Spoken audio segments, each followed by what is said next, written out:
Hey guys and girls, good to see you again. Thank you for tuning in. Mark Hummy here. We're going to be talking about my Ronin. Pretty obvious, it's up there on the bench. Now I did a video just recently on the Ronin where I had some accessories and handles put on, and I've had a bit of time to think about it actually, and I've decided I'm going to make a slight modification. So I'd just like you to run you through now the changes that I've got. Then what I'm going to do is completely build up the rig slowly, and as I start putting on components bit by bit and piece by piece, you'll actually see how they all fit together, and not only that how it looks as a finished result, but you see how it gets put together and why I've chosen the things I have. So let me just run you through that very simply. So initially what we've got here is the basic Ronin rig. The only exception to this is a rule from pulling it out of a box is that I have here a rail system mounted. So it's just in between the foot mount that they give you, a little mini tripod, and then of course the actual handle unit. And put that railing there just gives me an option to use it when I need to. Now if you have a look at it, you can see here that it's actually hollow. It's a light piece of metal, doesn't weigh much of anything, and certainly doesn't detract in any way from the operation. So I just leave it there because it's not inconvenient at all, and I've no need to take it off. So let me run you through some of the basic changes that I've made. And let me, if I just spin this around to you front on, you can see better. You can see here I've got these little frames here. Now previously, I was telling you about these handles here. Now I had these little L brackets on the side. They mount onto the side of the Ronin. It has mounting the Ronin especially for this sort of accessories. I had these on. I was using two of them on each side for holding. And then when I wanted to put on my little suspension rig here, this is the like a stabilizer accessory. What I did is I mounted it on top here with a little bracket. Now that was fine, it worked well, it was very functional, but what it did create the whole unit to be actually quite wide. You know, it was like sitting out very broad, and I thought, you know what, I can do better than that. So this is what I've done. So now I've taken off this handle, which extended it out, I thought, too far then to have the stabilizing arms as well, and I've got a little bracket I've made up. So I just machined this in my garage. It's a little bit of 20 mil by 3 mil steel. What I did is I've actually doubled it up. So it's a U-shaped bracket and then a little L-shaped bracket to give it a bit more strength and support and make it a bit more robust. It was very simple to do. All you needed for it was a grinder and a bit of patience. So anyway, I've drilled the holes, I've mounted them on. They'll be a permanent fixture now. These things here will just stay there. They don't really serve much of a function on their own, but what they do is they just simply make it quick to assemble all the details and all the accessories. So what accessories am I talking about? Well, initially we're going to start off with these stabilizing arms. These are actually magnificent. It's like a little steady cam arrangement for your unit. Now the only thing you've got to check with this now is make sure you've got it the right way around. Now previously I had the arms configured in a way that I had to slot from the top, so they slotted down, which meant I needed a little securing bolt because I was always concerned they might slip off. But now I've reconfigured it and rethought it through, and I'm able to now, if I mount it I think in this direction, then what that does, it provides me no chance of the Ronin coming out, the handle slipping off, because the very weight of the unit when applied creates pressure downforce to it, so this will create downforce now and it can't slip out. Be defying gravity to come out now. Now if I just find the other arm and I'll place that on, and to put these on are very quick and simple. No mistake, it's simply one little thumb screw. So that's all you have to worry about. So make sure it's the right way around when you're putting it on. You want the handles pointing up. One little thumb screw from the back here and you're ready to go. Now how do you know they're the right way around? Well, you can check, you can see it's got a little like rest here for your hand to grip into. So if that's pointing forward, that's the right way around. So now you can see here that I've got that suspension system and it's completely functional. So that's terrific, I'm loving that. I think it's a great accessory, provides me that fifth axis of stabilization. Now what I will be doing for you, just to run you through this is, and prepare you in advance, later in the video, I have some footage where I went outside because I had the space in a room. Trying to stand up in here is very awkward, to sit down, have a close-up shot and then to stand up again. It's a lot of reframing. So what I did is I went outside, we had plenty of room and light, and I've gone through this entire build with you out there anyway, and you can get a good full look at how it's all put together and how it's actually operating. Right now I'm just showing you the putting it together basically. That's all we're running through. So there's the arms on it. As you can see, that didn't take too long, did it? That was very quick. In fact, it's a few seconds. Next accessory I would like to show you is this neck system. Now this is actually a few components in one here, so I'll just be fair and pull that apart. Take the microphone off. Now what we have here is a little neck brace. Now it's about $100, and if I could just pull this through to show you all the details. I've got 2 eye bolts attached to it. Now it's got a heap of holes. You can see them there. All these little holes that are tapped and threaded for you, so you can put multiple accessories on. So what I've chosen to do is put these 2 eye bolts here, and then on the very front of it, because it has all those little holes tapped and drilled for you as well for accessories, I've mounted a little hot shoe, or cold shoe really it is, and there I can put my microphone on, because what I want is the microphone at the front of the rig. So by putting it there, that's the ideal position. So let me put that on and I'll just show you through it. I'll have to turn this around so I can see my screw that I'm putting together. Sometimes I make the mistake of trying to assemble these things and doing it all backwards, and of course I can't see a damn thing and I look like a fumbling idiot. So let me see if I can get this together. I'll just ring that around now so you can see what's going on. It's just one screw.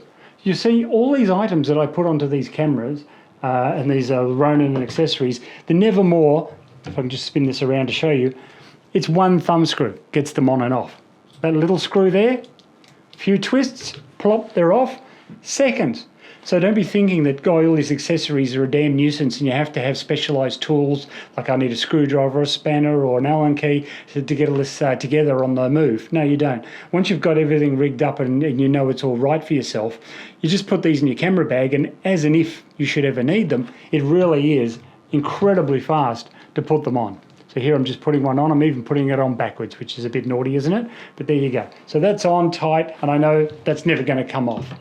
So I'm very happy with this arrangement and how that's working.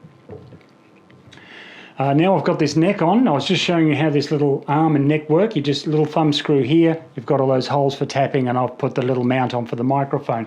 You notice it's got a handle. You can see the handle at the back. Now that's ideally for low slung camera work. So you can see when you've got it slung low, you can hold it here. You can retract this in, and then you've got a nice operation for low slung videography. You see, very comfortable and well balanced to hold. So that's a great little system. Now that's one function of that, but there are more functions, so let me just run you through that. And sorry, I will keep fumbling around moving this all the time, because what I tend to do is put the thing right in my face. I can't see any light getting to me, and you're blocking my view. I can't. You're not seeing what I'm doing, and you're not seeing me.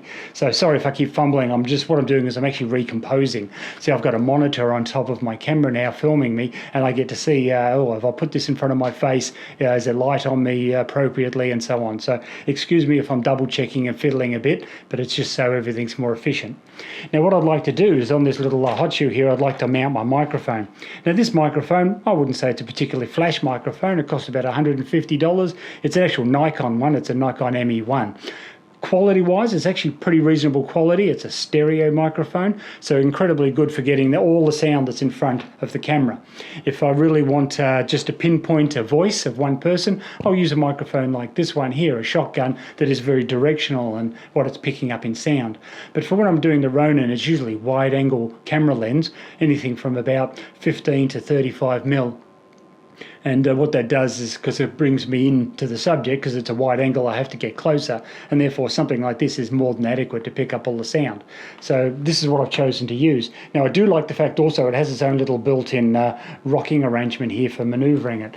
So how do I put this all together? Well, it's just a matter of slotting it in here, a few twists of the thumb. It has an auxiliary little locking mount here. You can tighten up and make sure it's going to stay on and be right. Now the angle I usually have this for is about here. That's going to project straight at the voice or the pointing of sound in front of the camera, and that's where I'd want it. Now what am I doing with this cable? Well, I'm going to plug this into the camera, but just before I do, let me explain what I'm going to do in the future. Here my plan is, on this side of here, to mount my radio transceiver. I've got a wireless transceiver coming. It'll arrive in a couple of weeks, and when that does, then I won't need any cables at all, and I won't be plugging it into the camera. But right now, I have to plug this into the camera to get sound, so let me just show you how I would do that. So there's a little plug there, microphone jack in the side of the camera, and that's all there is to it, and it was that simple. You can see it there if I turn it around, see where it's going on there. Now, that's for now. Ideally though, I'm not going to have that forever. But for the sake of demonstration purposes, I wanted to show you how you can utilize it. The radio transceiver, that a wireless system, that's going to be magnificent, because not only does it mean no cables anywhere, it'll just from the microphone, you plug it straight into the transceiver, not the camera now. It won't affect any of the motion up here, but very importantly, it not only transmits the signal to the camera, but it also records personally itself. Has a little SD card in there, a micro SD card, and that enables me then to have a backup sound system. So I get really good sound because it's plugged directly into the transceiver from the microphone, and I'm not having to rely on the preamps and the camera. But apart from that, it also has that backup situation as well. So guys, there we are. We're up with the microphone just being mounted in, and it's all tidy and operational now, plugged into the camera at this stage. What I would like to do now is I'll show you other accessories you can put in. This is going to be quite a useful one.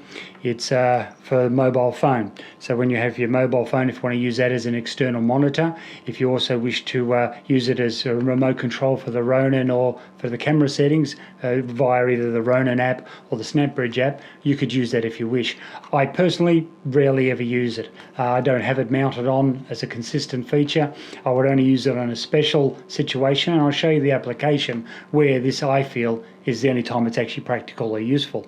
You see, because you're holding the Ronin and the camera so close to you, there's never an issue with making minor adjustments straight away anyway. I mean, I've got 3 presets on the Ronin, all set for various different functions. So all I have to do is press a button on the, which 1, 2 or 3 option I want, and the Ronin will perform according to that.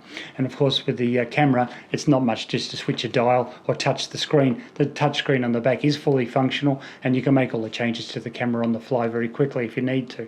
But the reason I'm showing you through this one is just in case you would like it or you need it. So what I'm going to do is to screw it into one of those little mounting holes on the side of that handle.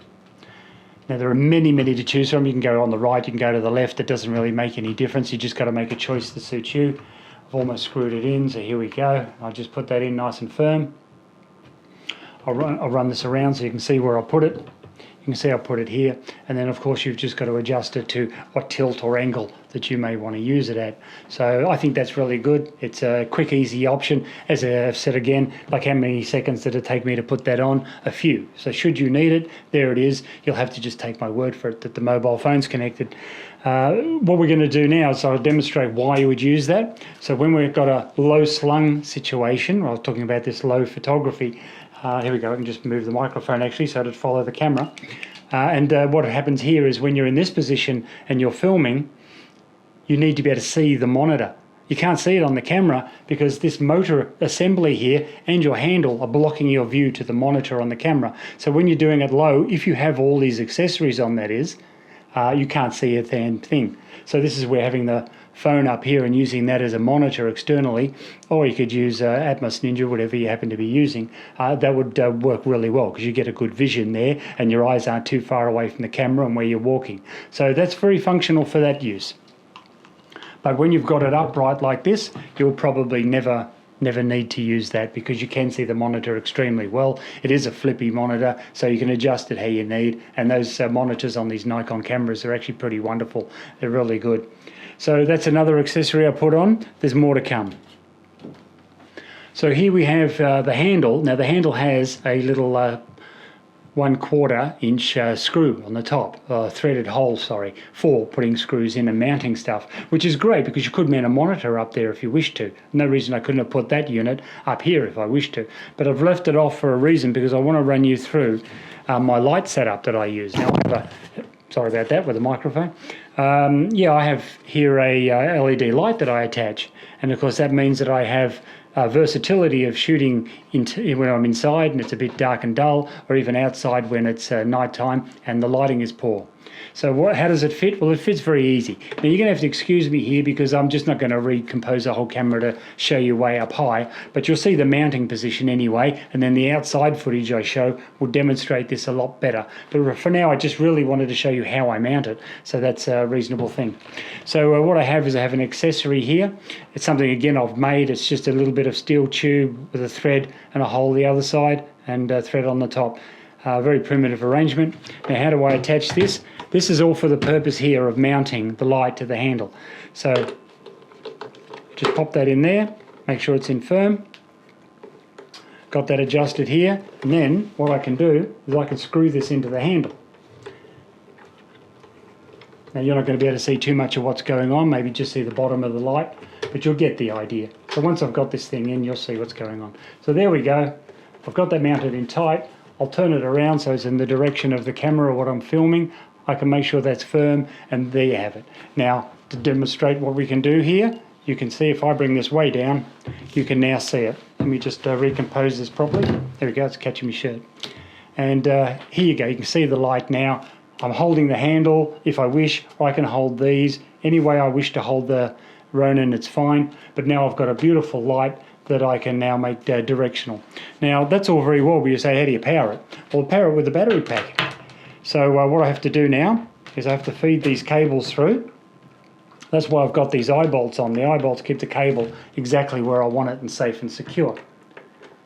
So we plug it into the light, that's the first stage. Now I've got to plug now, connect in my battery box. And here it is. It's a falconized battery box, and that's of course appropriate. The light's a falconized unit. And how do you put it all together? Well, so I've obviously left it all disconnected so I can run you through the whole procedure. Now I've got it on that little railing system. I mentioned that I have a mount for a railing system, which I do there, and I'll leave that on the camera all the time. Should I need a light at any moment, I'll have this in the camera bag. It just slots in and 2 screws. Again, this is seconds. So by having mounts always there, these little frames that I got on the side here, for mounting the handles, and having this just sitting here, and these things weigh nothing, a couple of ounces, and then I can just really readily, very quickly put accessories on. Now if you have a look inside there, lights will sort of show you the cavity, I'm sure. You can see that there's holes for 2 batteries. So what I need is 2 of these Sony batteries, which are very common in the photography industry. Let me just put them in, make sure they just go around the right way around. And then of course you've got a top with a pin for the power. You've just got to make sure that you've got that around the right way. Click, you hear it goes all together. You'll find this is a funny thing, and I found this quirky, that it doesn't actually seal down very well. It doesn't sort of lock, or I think the batteries are too big for the unit. They probably didn't design that too well. I've had 2 of these boxes and both of them did the same thing. But anyway, the thing is it does operate perfectly well. How do you know it's working? You turn it on, you see the light go on. When the light goes on, you know it's got power, so it's going to function. So the railing system just goes on from the front now. So what I do is I'll just put this in. There we go. Gee, that took a long time, didn't it? And then to tighten it up, you just got 2 thumb screws on the railings here. You can see it on this one around now. Just make sure that they're firm, and that battery box is never going anywhere. The way I've mounted it with this angle iron and the compression of these 2 holders, the mounts, means that battery is never going anywhere. If you wanted to, you could wrap some tape around it or maybe some Velcro strip and just secure it, but I've never found the thing to come off in any direction I put it on, so I wouldn't worry too much. Now, the actual connecting it up is simple as that. So that was all I had to do to get that going. And that is seconds again, because I've got the mounts here, because I've got the eye bolt holes, and I just run that around you so you can see it. You can see how the cabling is going there. Cabling runs along the top of these mounts, which are always there, goes through the eye bolts and up into the light. Now, I'll just run you through that one more time, because you'll say to me maybe, why are those eye bolts so big? You know, couldn't you have had little ones for a thin cable like that? Well, here's the point though, the lug on the end has got a bit chunks to it, a little bit thick. So by having it exactly the right size, the 1/4 actually eye bolts, perfectly suited to thread through any of these holes anywhere I like. And I just bought them from the local hardware store. And by running it through that way, I never have to worry about disconnecting the cable. It's not a permanent feature, and it's quick and easy to run through those big eyelets. So then again, you just plug it in here. You've got power now. If I switch that on, there we go, I've got light. I'll just bring this down again so you can see. And you can see that, yes, that light is completely functional. And of course, it's fully adjustable too in volume and power. I can really crank that up. And let me just assure you that that is very, very strong and powerful light. So what I'll do is I'll just turn this down. Okay, and I'm going to go and turn the lights down very, very low, and then I'll put the light on again and illustrate to you just how efficient that light is. You'll see it around the room. So hey guys, we're back again. You can see it's quite a lot darker. I've reduced my lighting down to 1/3 of its power it was previously. So obviously it's going to be pretty dark and dull here, but that's done on purpose because I want you to see that the light actually is efficient and relevant. So it's a 300 bulb LED unit. It runs on these 2 Sony batteries. As I see, it will last hours and hours. I've had it on and running with these 2 batteries. It will probably run for 3 hours on full power continuously. I'd never needed it for that. Usually I do short bursts. bursts of videography with the Ronin. It's usually a minute and a minute and a minute, and you never shoot more than about half an hour anyway, so it will last you all day. You can bring spare batteries, but you'd be very surprised if you ever needed to pull them out of the bag. But let me get on with actually turning the light on and showing you how it works. I'll use my little friend here, little Cobra Ford, just to show you the lighting on it as an effect. So I'm just going to turn this on now on minimum power. This is the minimum power level, and as I bring the light over the car, you'll see how efficient that is. Okay, that's on its minimum level. Now I'll bring it up to its maximum level. You can see it's getting quite bright now, and now on the car it's really quite intense, isn't it? And have a look at it on me. It's burnt. I'm actually highly overexposed and clipping, I'm sure, there. So you probably never have it that close to anyone, but of course it is fully adjustable, and you can just tone it down to however you need it. So I just thought I'd run you through that. Make sure that you actually saw that it was usable. Obviously I'm fumbling around a bit right now. It's very awkward, of course, to hold this and talk and film at the same time. But there you go, I just wanted to show you through that. I'll put this down now and I'll put my lighting back on, shall we? So there we go, guys. I hope you've enjoyed that. I've got my lighting back on now. I feel more comfortable. I've got a little more to say other than, look, to be honest with you, you're rarely ever going to use a rig with all these accessories on it. Well, I'm just really here running you through, showing you the build and how it gets put together, and that you can. You know, these options are available, and I find them all individually interesting. I would just recommend that you only have on what you actually need at the time. So if you don't need the handles, for example, well then take them off, and that's a little less bulk and a little less volume, as it were, on your unit. That saves a little bit of weight and makes it a bit more comfortable. And of course, if you don't need the light, you can always take that off, and then it's a lot, you know, lighter again. So, you know, if you want your little accessories like your phone, you need a microphone for sure, then you can break this unit down. It can be very, very light and comfortable. Even at this stage, I mean, I'm not having any trouble holding it up with one arm. It's not that bad at all. And you've got two arms, it's easy. Most of your footage, when you do on a Ronin, as I've mentioned previously, it's usually a minute bursts, maybe 30 seconds, a minute, maybe 2 minutes, and then you're putting it down and recomposing. So don't fear to buy some accessories and try them out. I'm enjoying having them. It gives me a lot of versatility, and if you have any questions, of course, please feel free to ask me about it and we'll talk. And if you think something's a bit ridiculous, I'm happy to hear that too, as long as you're polite and civil. Always interested in everybody's opinion. So thank you for your time. I hope I've been useful in some way today, and I enjoy seeing you next time soon. Okay, so hi guys and girls, how you going? I'm outside right now in my backyard. I've got the Ronin, and it's basically its most stripped down version, and this is just to run you through the various accessories that I'll be talking about later in the room. Now I'm come outside because this way it's much easier for me to demonstrate and show you, as I can stand and move around and actually get some footage of everything I'm doing.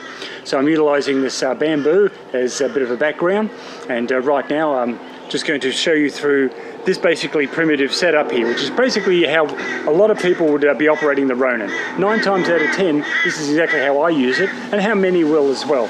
So it's simply holding it as I have here, and what we're doing is, you know, you can pan around, and you can use your little thumb screw to thumb rest here to maneuver the camera in any angle you like. And so this is basically your formation. It's going to follow whatever you're needing to focus on.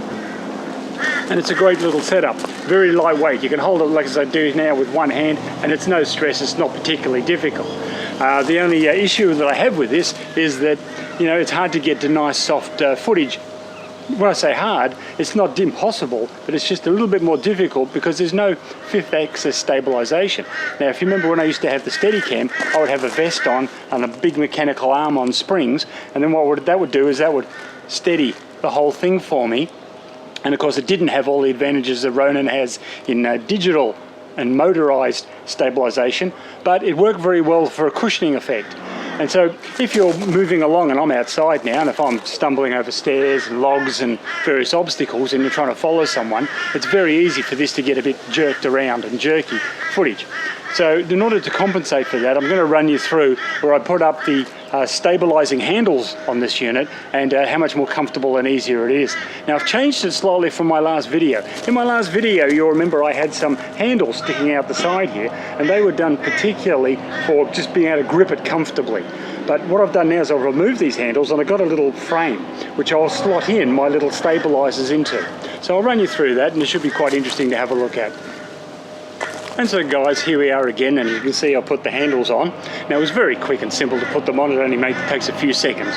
And here I can show you now the stabilizing effect. So now I've got that fifth axis like a stabilizing arm, and you can see how very comfortable that is to utilize.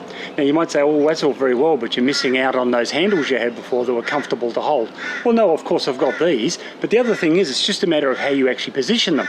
For example, let me illustrate. If I bring these in and just gently compress them, I'm not talking about hard or harsh, I mean just gently compress them in, they become a rigid handle where they don't do any shock absorber work. And if I want that comfortableness of holding it with two hands to balance the weight, I've got that. And if I want the shock absorberness, I just move my arms out a bit broader, and then all of a sudden I'm back to that shock absorber situation.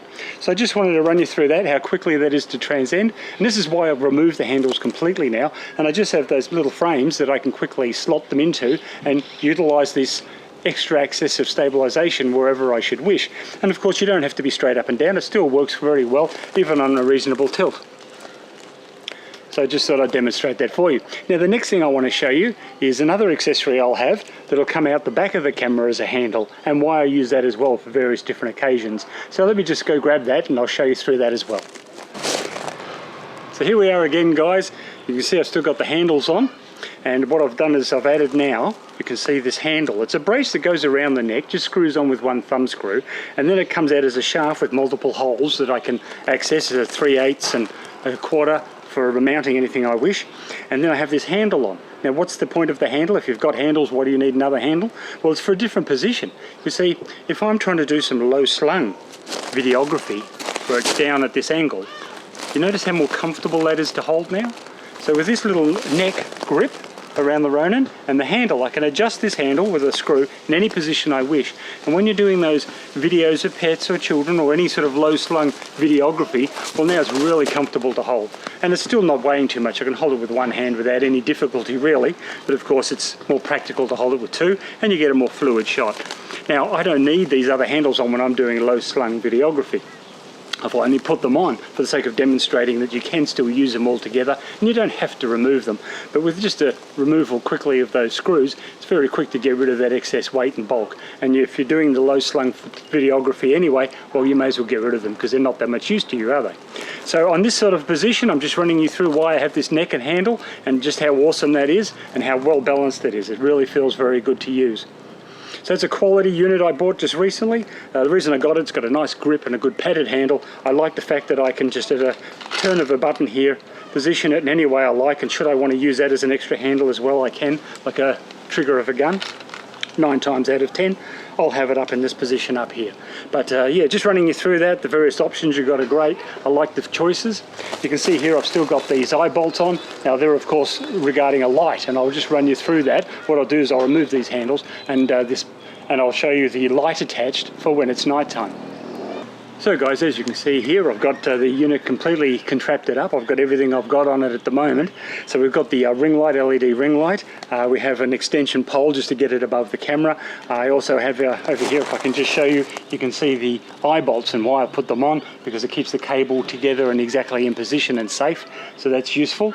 I've left the handles on, and I've also of course included the battery box here to power the light, just to demonstrate that the whole thing is kitted together. We've got a microphone option as well now. Now very soon I'm going to get a transmitter receiver that'll do everything wirelessly, and I'll mount that on this unit too, and then I won't have to use a cable to the camera, because I'm trying to free up this top area here of the camera so it operates most smoothly. That'll come in a couple of weeks in the mail. I think the whole virus thing has slowed down the post a bit. But anyway, this is the full contraption. As you can see, I can hold it with one arm. It's a little bit heavy and awkward, but it's doable and possible. Obviously with two arms it's great, and of course if you're using this, that's fine too. It'll still work. You just got to increase the tension or decrease the tension proportionally to how much gear you've got on it. This is a bit of overkill, but it was just to demonstrate everything can go on. Now how do we operate the lights? Just a simple flick of a switch there. You may be able to see that's on. Of course we're outside in broad daylight, so it's not as obvious, but there you go, it does work. So I just thought I'd run you through that. That's very useful. And I quite like this configuration. It's something that I would use on a rare occasions. Perhaps something like this would be appropriate, let's have a think here, if you're doing a conference inside. So you're indoors, you need the light, you need all the accessories you can get. You might be up and down stairs, you don't know what you're doing inside a convention centre. So this could be a rig that you could use and have everything with you, all in one go. Now just as a point of interest, I just wanted to run you through a little detail, and that is whenever you balance the camera, always make sure you have the external, if you've got a monitor here that pops in and out, always make sure it's half extended. That's why when you balance it and you put it in, it doesn't create too much issue with balance. If you bring it all the way out, it's not that much of a change. But if you balance it with it in, all the way in, then what happens is when you do go to extend it out, it completely throws out your balance on top. So always remember to have as many accessories as you're gonna have on it, on the camera, on when you're balancing it, and have that monitor out because that does help a lot with the balancing and keeping it consistent. So that's the full unit. Obviously it's overkill, but I just wanted to physically demonstrate how it all works. Now you might say, well that's great, but what if you want to do this low slung videography? How are you going to do that with that big light on? And the light's pointing in the wrong direction. Well, that's easily fixed. You see this light here, if I can just illustrate, this light has a little switch here. And what I can do is I can adjust that to any position I want. So let's say, for argument's sake, I'm putting it like this. Now when I want to do my low slung videography, see how the camera's pointing down? But now the light is also pointing in the right direction. It'll follow wherever. So you see, it's very doable. You've just got to make some minor adjustments before you start filming, just so you know what you're doing and where you are. So just sort of run you through that. I'm sorry if it's a bit noisy outside. You can get a lot of interference. You know, you got neighbours, cars, the birds helping all the time. But I'm sure the audio will be satisfactory for you to get an idea what I've done.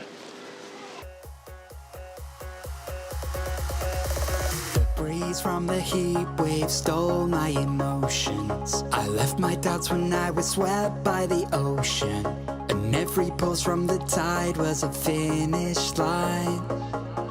A wave race we were made to ride.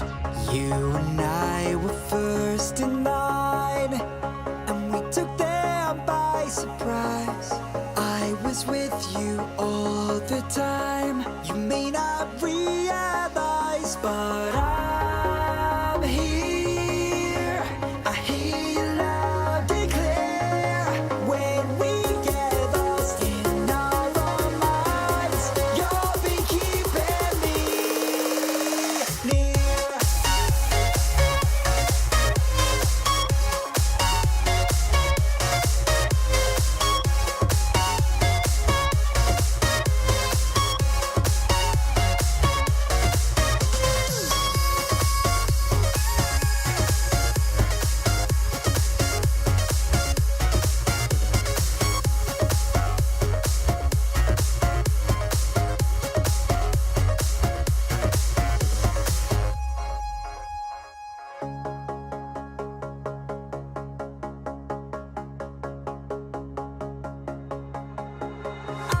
Skies that left my mind, they were your design. I followed roads that won't take me home, but lead me to your side. There is a burning in the clouds. Take a deep breath in and step out from among those crowds. Let the feeling of realization in that